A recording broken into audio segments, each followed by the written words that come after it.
Hey friend, welcome back to Bible Tract Echoes. I'm Micah McCurry, your host. Thank you so much for joining me right here on the program. I appreciate so much each and every one of you that take of your time and invest it right here with me. I think back to our founder, Dr. Paul Levine, and the dozens, hundreds, thousands of radio broadcasts, thousands of messages that he preached not in person, but through the medium of radio. Now today we have podcasts, we have YouTube, we have all of those things. But to those of you that are listening through the means of audio, whether it's your headphones while you get some work done around the house, maybe it's some earbuds while you're out jogging, maybe you just tune the radio at the right time and you're listening while it's in the background. Regardless, let me say thank you so very much. This week on the program, I've been preaching a message titled One Lamb. Right now, we are in the book of Exodus. We're going to look at one lamb. Yesterday and really on Monday, we talked about one lamb for one man. Talked about Cain and Abel. Today, though, we're going to talk about one lamb for one family, one lamb for a house. Now, what precisely am I talking about? You're going to have to stay tuned in. I preached this message not that long ago at my home church. I love preaching at my home church. I love preaching anywhere the Lord allows, but it's a special privilege to preach at my home church. And as I was preaching, I was thinking this is a message I've really wanted to share on the radio for a long time, and I've thought about just preaching it straight to you on the radio. But as I was preaching it, just a few thoughts that the Lord gave me while I was preaching. I said, you know what? I might use this recording on the radio, and that's what I'm doing today. In just a moment, you're going to hear my voice. The context, the room tone is going to sound just a little bit different because you're going to be hearing me from when I was recorded in the auditorium of my home church. And so I pray it's a blessing to you. The theme is this: one lamb. One lamb for a man, one lamb for a house. But we're going to go a little deeper than that. We're going to trace one lamb throughout the scriptures. We started in Revelation 5, and we're going to end back up in Revelation 5 as well. Listen now to this message that yours truly, Micah McCurry, preached not long ago, titled One Lamb. Exodus chapter number 12, and look at verse number 3. Exodus chapter 12, this is what we call the first Passover. Remember the context of what's going on here.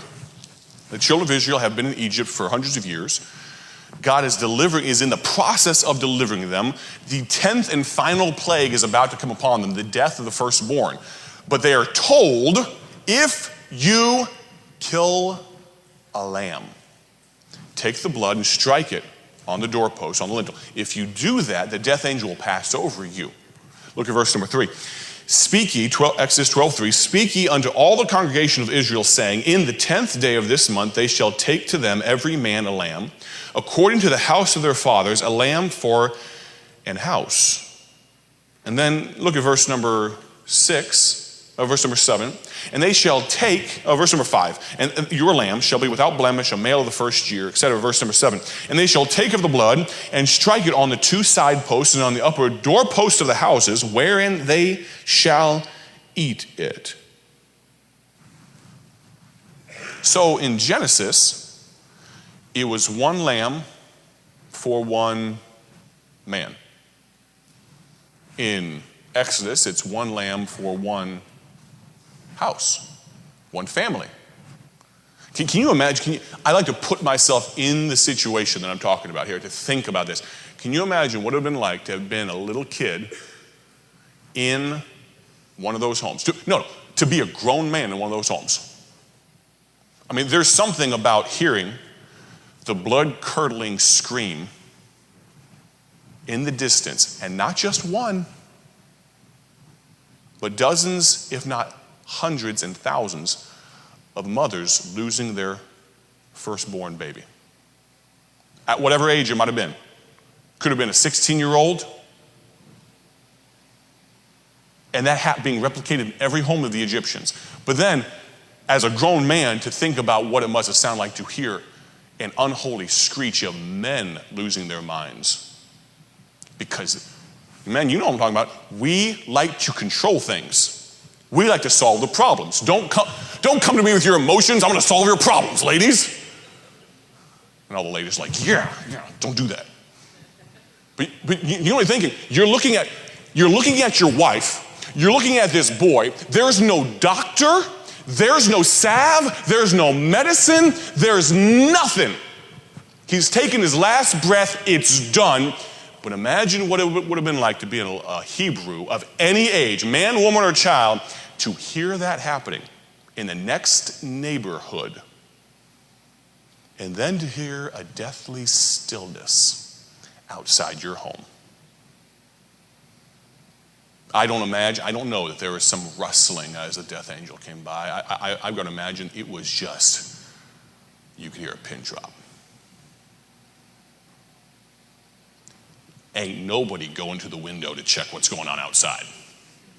No one's peeking in the door like, oh, what's going on? No. We're sitting here, and you got the one little high-strung, little 3 or 4-year-old just bouncing around. I bet that kid was sitting down and shutting up because he knew something was going on. Dad didn't have to say, zip it. Everyone was somber. But you know why in that home and in every other home? There's probably 2 million Jews at this time. Every one of those homes, not one firstborn died. You know why? Because one lamb was enough for one family. It wasn't enough for your street. It wasn't enough for your block. It wasn't even enough for your next door neighbor. It was enough for your family. There's so many applications you can make here. Fathers, we need to make sure to do what we need to do for our family. You can't be spiritual enough for someone else's family. But God has put you in a position to be the leader of your home. But here we see one lamb for one man in Genesis. We see one lamb for one family in Exodus. Go to Leviticus, 3rd book of the Bible. We're not going to go through all 66, so calm down, all right? Leviticus chapter 16. Leviticus 16. Look at verse number 34. Look at verse number 32, if you would first.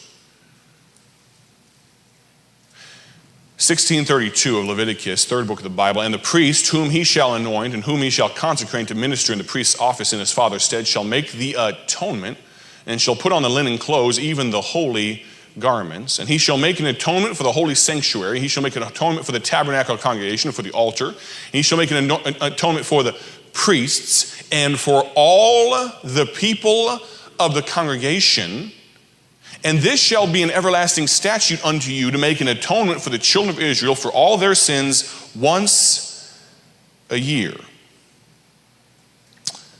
What are we talking about here? We're talking about an animal that once a year was killed as a sacrifice, as an atonement, not just for the priest, not just for the priest's family, not just for all the Levites, that would be about approximately 1/12 of the children of Israel, but for all the people of the congregation. I want you to think about this for just a moment, how odd this is, okay?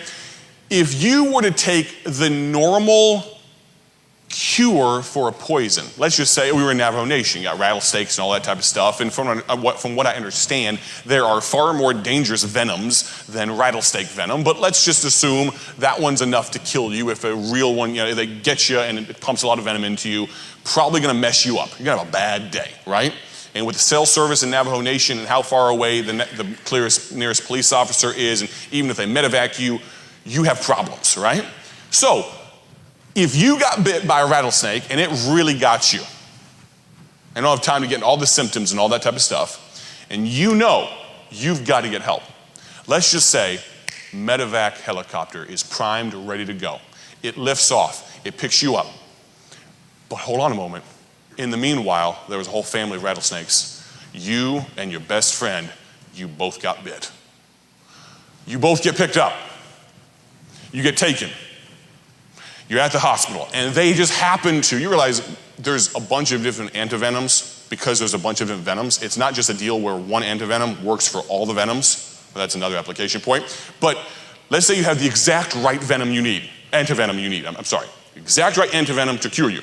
And you're sitting there with your best friend, and they tell you, we've got the exact right antivenom, but we've only got one dose.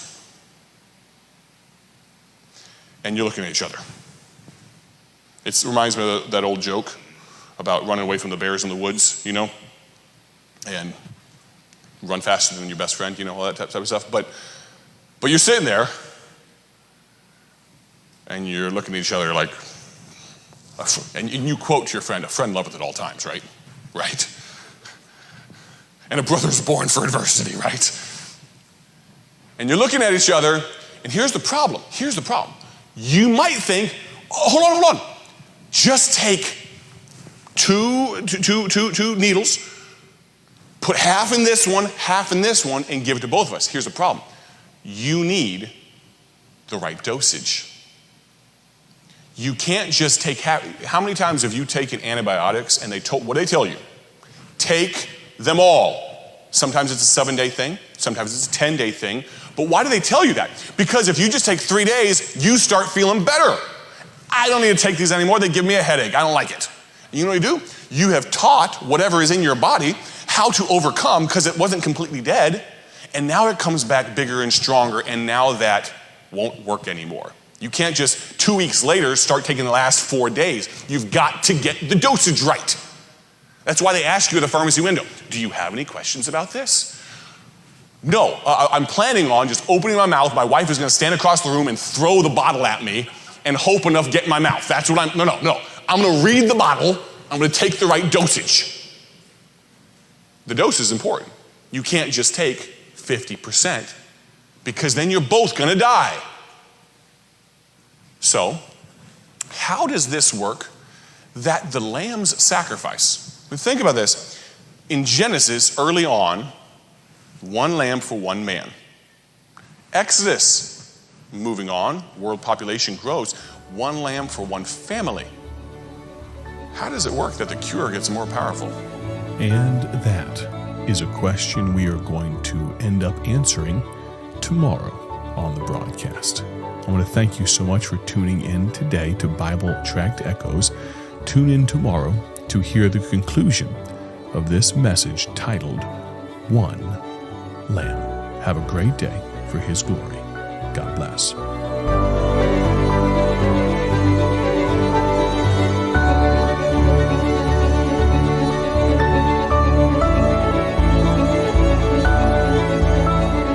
Thank you for tuning in to Bible Tract Echoes, the radio ministry of Bible Tracts Incorporated.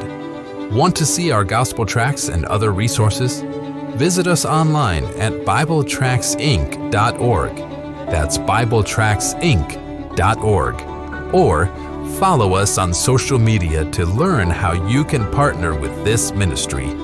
Thanks again for listening. May the Lord richly bless you as you live for Him.